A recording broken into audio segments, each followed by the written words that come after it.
Bismillahirrahmanirrahim. Assalamu alaikum. How are you students? This is new syllabus primary mathematics workbook 6A chapter number 2 angles and geometric figure. ठीक है, तो इसके हम आज worksheet number 1 page number 24 पर कुछ questions कर रहे हैं।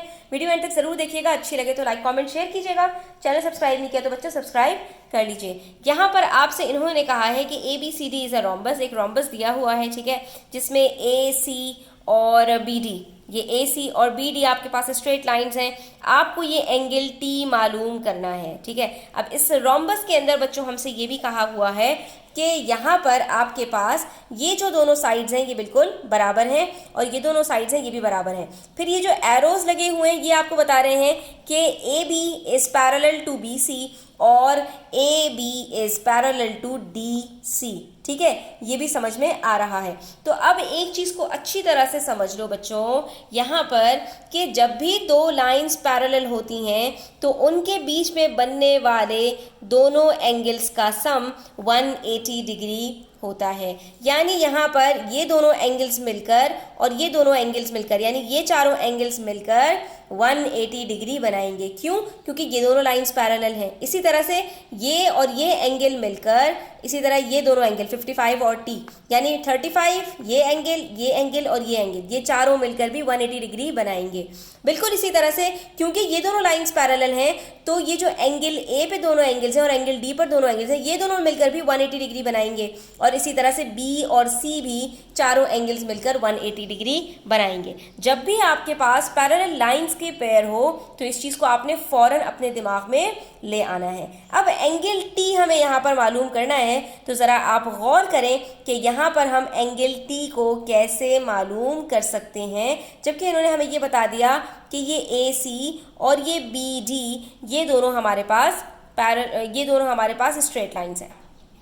चलो इस सवाल को सॉल्व करने से पहले बच्चों हम एक काम करते हैं कि क्लास 5 की कुछ चीज़ों को रिकॉल करते हैं जहाँ पर हमने रोम्बस की प्रॉपर्टीज़ सीखी थी, ठीक है। रोम्बस कहते किसको है बच्चों कि जिसके अंदर जो सारे साइड्स होते हैं ना वो इक्वल होते हैं। हमारे पास भी जो रोम्बस दिया है उसके अंदर भी यही है। ये जो लाइन होती है आपको बता रही है कि ये चारों साइड्स इक्वल हैं और जब भी इसकी चारों साइड्स इक्वल हैं तो इसमें से अगर ऑपोजिट साइड्स को कोई स्ट्रेट लाइन कट कर देगी, ठीक है, यानी ये आप देख रहे हो ना यहाँ पर ऑपोजिट से H का क्या ऑपोजिट है? F है, ठीक है, F का ऑपोजिट H है, ठीक है। तो अगर कोई स्ट्रेट लाइन इनके बीच में से गुजर जाएगी, इसी तरह से अगर कोई लाइन E से G तक आ जाएगी, ठीक है, और ये स्ट्रेट लाइन हो, ठीक है, तो ऐसे में क्या होता है बच्चों कि आपके पास आइसोसेलेस ट्राइंगल बन जाता है। कैसे? जब ये दो साइड्स इक्वल हैं और एक नॉन इक्वल साइड है तो ऐसे ट्राइंगल को हम क्या कहते हैं? हम इसको आइसोसेलेस ट्राइंगल कहते हैं। और आइसोसेलेस ट्राइंगल का मतलब क्या होता है कि इसके जो ऑपोजिट साइड्स होते हैं, यानी कि हर दोनों साइड्स के जो ऑपोजिट एंगल्स होंगे वो भी इक्वल होते हैं, ठीक है। आसान लफ्ज़ों में अगर बच्चों मैं एक बात कहूँ तो ये है कि जब रोम्बस हमारे पास चारों साइड्स इक्वल होने के साथ होता है तो जब भी कोई लाइन ऑपोजिट साइड से स्ट्रेट लाइन गुजरती है तो दो इक्वल ट्राइंगल्स आपके पास बनते हैं। इसका मतलब क्या हुआ कि इनके जो ऑपोजिट एंगल्स होते हैं, यानी कि एंगल H जो होगा वो दो इक्वल साइड्स में डिवाइड हो जाएगा। अगर एक तरफ 25 डिग्री है तो दूसरी तरफ भी 25 डिग्रीज होगा। इसी तरह से यहाँ पर जो ऑपोजिट एंगल्स होंगे वो भी इक्वल होंगे, ये भी 25 डिग्रीज होगा और ये भी 25 डिग्रीज ही होगा। समझ आ रही है बच्चों बात? अब अगर ये बात आपको समझ में आ गई तो अपने रोम्बस पर वापस आ जाइए। यहाँ पर हमसे कह रहे हैं कि AC और BD दोनों स्ट्रेट लाइंस हैं, BD तक जा रही है और AC तक आ रही है, दोनों स्ट्रेट लाइंस हैं बच्चों। और अब ये क्या करेंगी कि ये जो दोनों एंगल्स हैं ये दोनों इक्वल होंगे। इसी तरह से यहाँ पर ये जो दोनों एंगल्स होंगे ये भी इक्वल होंगे। अगर एक 35 है तो दूसरा क्या होगा?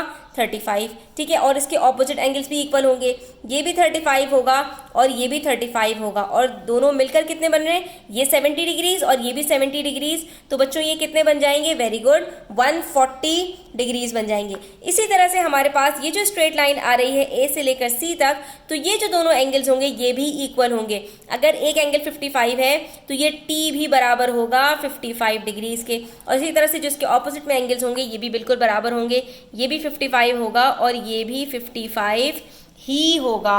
ठीक है, तो अब आप इन दोनों को ऐड कर लीजिए, ये भी 110 डिग्रीज है और ये भी, दोनों मिलकर 110 डिग्रीज बन रहे हैं और 110 और 70 मिलकर 180 डिग्री बनते हैं। तो इस ट्राइंगल के अंदर भी हमारे पास 180 डिग्री का सम कंप्लीट हो गया और इस ट्राइंगल के अंदर भी हमारे पास 180 डिग्री का सम कंप्लीट हो गया। बिल्कुल इसी तरह से यहाँ पर भी, इसमें भी 180 डिग्री सम कंप्लीट हो गया और इसमें भी 180 डिग्री की सम कंप्लीट हो गया। 35 35 70, 55 55 110, 110 और 70 180 होता है। और इसी तरह से अगर आप देखोगे तो ये जो दो पैरेलल लाइंस हैं, इनके बीच में बनने वाले ये चारों एंगल्स, इनका सम भी 180 डिग्री होगा, इसी तरह इनका सम भी 180 डिग्री होगा, इसी तरह इन चारों का सम भी 180 डिग्री होगा और इन चारों का सम भी 180 डिग्री होगा। कितनी मैजिकल सी चीज़ें हैं और कितनी मज़ेदार चीज़ें हैं बच्चों, ये आपको प्रैक्टिस करने से आ जाएंगी। बस इतनी बात आपने याद रखनी है, जब भी कोई रोम्बस होगा उसके चारों साइड्स इक्वल होंगे और अगर बीच में से कोई लाइन डायगोनली गुजर जाएगी तो फिर क्या होगा कि उसके अंदर जो हमारे पास दोनों एंगल्स बनेंगे वो हमेशा सेम होंगे। तो बस हमने यहाँ पर यही कहना है, since ABCD is a rhombus, ये हमारे पास एक रोम्बस है जिसमें BC बराबर है CD के और BCD हमारे पास ये पूरा एक आइसोसेलेस ट्राइंगल बन रहा है। ये लाइन AC कट कर रही है BD को, ये जो लाइन BD है इसको, और ये एंगल BCD को, इनको हाफ के अंदर, और हाफ का मतलब ही क्या होता है कि दोनों साइड्स इक्वल हो जाएंगी, तो ये और ये भी बराबर होंगे और इसी तरह से हमारे पास एंगल T बराबर हो जाएगा 55 डिग्रीज के। ठीक है, तो सिर्फ इन्होंने आपको घुमाया है इसके अंदर और इसमें ज़्यादा कोई लंबी चौड़ी एक्सप्लेनेशन या कोई लंबी चौड़ी वर्किंग नहीं है। आई होप स्टूडेंट्स कि आपको ये क्लियर हो गया होगा। स्टिल कोई क्वेश्चन हो, क्वेरीज हो तो आप कमेंट सेक्शन में पूछ सकते हैं। Thanks for watching the video till the end. Take care. अल्लाह हाफिज़।